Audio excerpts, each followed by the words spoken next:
Hello, YouTube world. I'm back for part two, and where we last left off, I was about 28 weeks along with my third child. Um, we had to go to doctor's appointments three times a week. It was about every other day, every 3 days. And that was because we needed to have echocardiograms done of the baby's heart to make sure it wasn't slowing down. If it did slow down, we would have to deliver immediately.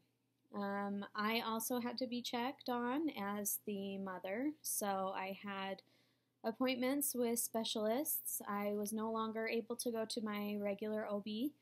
I had some different specialists that I was able to see. And we also had to check on Bridget's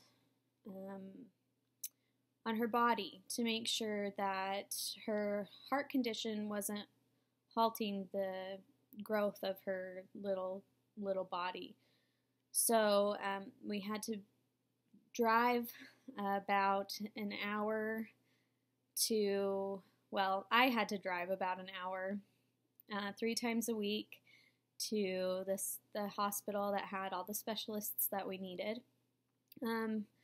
My husband was working full time, and so I had to drop off my older children with babysitters 3 times a week, and we kind of rotated through family members to make sure that nobody was overused. And it was really hard because I had to go to these appointments by myself most of the time. It was a lot of dark ultrasound rooms, a lot of laying on my back and having people test me. And the hospital I was going to is a learning hospital, so I didn't just have doctors and nurses. I also had students and people who were working on their degrees still. And so there were a lot of people involved, and that was hard because I felt like I couldn't break down. I couldn't show my emotions at the appointments because there were so many people trying to learn from this condition. It is a rare condition, and it is rare for the baby to stay stable throughout from the time of finding out of diagnosis to the end of pregnancy. Bridget was able to stay in there until 38 weeks, and that's full term. So it's very rare for a baby's heart, once it started to slow down, to stay stable that long. And the doctors were very impressed, and so they wanted to keep looking at me and showing the stats to everyone around. Meanwhile, I was still feeling guilty about being the one who caused this. I was trying to stay calm so that I didn't cause any more harm, so that I could keep my baby in. I was trying to plan for a delivery that could happen any day now. And it was rough. So we delivered at 38 weeks. We were at University of Utah Hospital. And it was delivery via C-section, which was planned. And they got her out. They held her up over the sheet so I could see her little face. And then they passed her directly through the window to the NICU so that she could be seen to, and so that we could find out if she needed the pacemaker right away or not. And then I laid on the table, got sewn up. I went to recovery, still hadn't seen or held my baby. I got put in my room that I would be in for the next few days. Still hadn't seen my baby. Then they had to transfer my little baby Bridget from the University of Utah Hospital to Primary Children's, which is still in the same building, but it takes quite a team to transfer a baby with such a condition. And they were able to stop at my room before they went to Primary Children's. And I got to hold my baby for the very first time. And that moment was so beautiful. I cried so much, and I got to hold her, and my husband got to hold her. And then they had to whisk her away so that she could be in the cardio NICU, which is one of the intensive care units for newborns, and it specializes in newborns with cardiac conditions.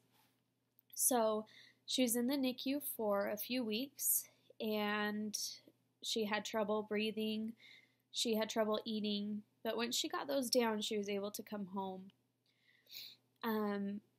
She didn't need a pacemaker right away, so we meet with a cardiologist every couple of months, and she has lots of EKGs done, and she has lots of testing done.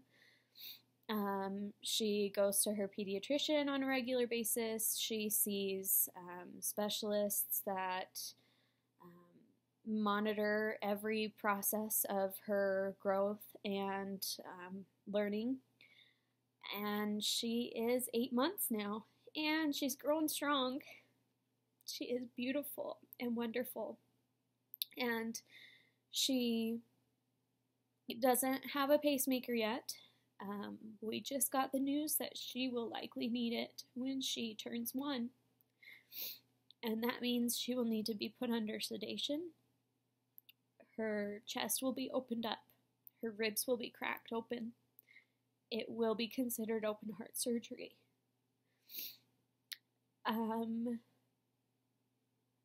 I'm really scared about that, but we keep going.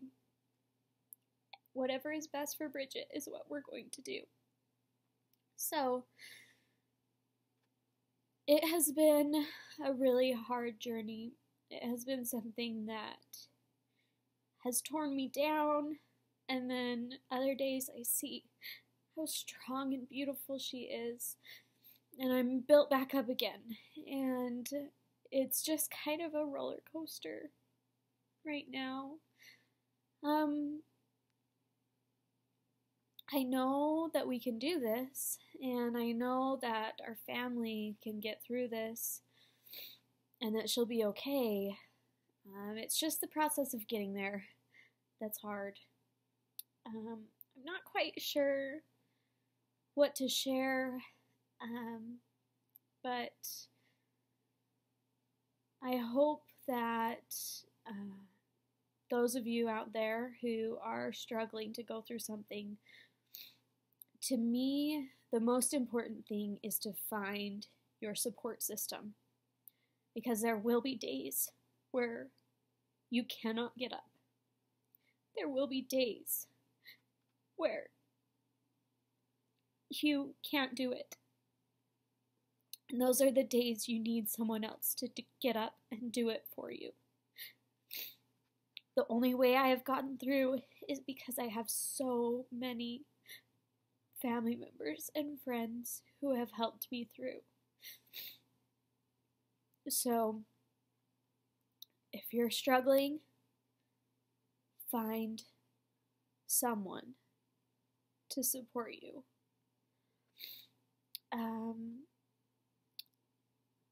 That's it for me today. Thanks for watching. Subscribe to Jess's channel, and maybe I'll have an update in the future.